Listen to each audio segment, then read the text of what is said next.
Hi everybody, this is Hanna Bartoszewicz and you are listening to the Market Watch Review.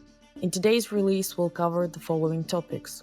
Inflation is a priority for the ECB.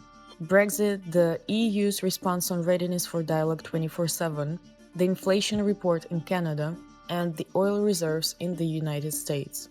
The world's largest central banks continue to actively print money in an attempt to save the economy during the quarantine period. At the same time, purchasing power falls, holding back the rise in prices. But an uncontrolled injection of liquidity will inevitably lead to an increase in inflation. And already now, all the representatives of the ECB are talking about the importance of this issue. So Christine Lagarde stated that price stability is at the center of the central bank's focus and work.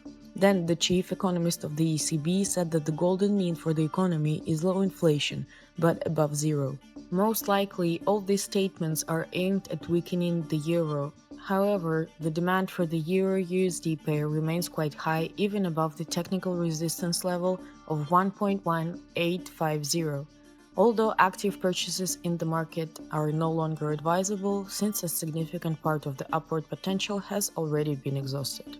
And now, let's move on to the incredibly long drawn-out Brexit negotiations, or rather not even to negotiations but to manipulation. We have already said that Britain calls on the European Union for flexibility and constructive dialogue. Now, London has received a response from the President of the European Council confirming its readiness for dialogue 24/7. At the same time, he makes it clear to Britain that the European Union needs a deal, but not at any cost. Despite the fact that it is not yet possible to talk about any success in the negotiations, and even more so about an increase in the probability of reaching a consensus in the framework of a global Brexit deal, the demand for GBP has increased significantly.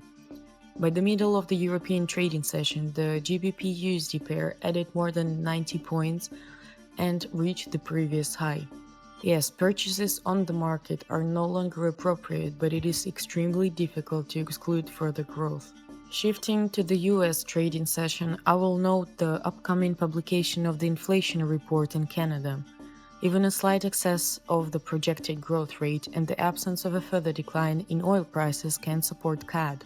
Of course, sales in the black gold market can compensate for any optimism from the inflation data, thereby weakening the CAD.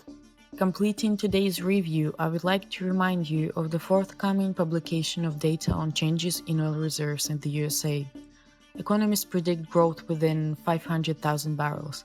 This is a very small growth, but unexpectedly strong excess of the forecast may put quite serious pressure on oil quotations and, as a consequence, on the Canadian dollar.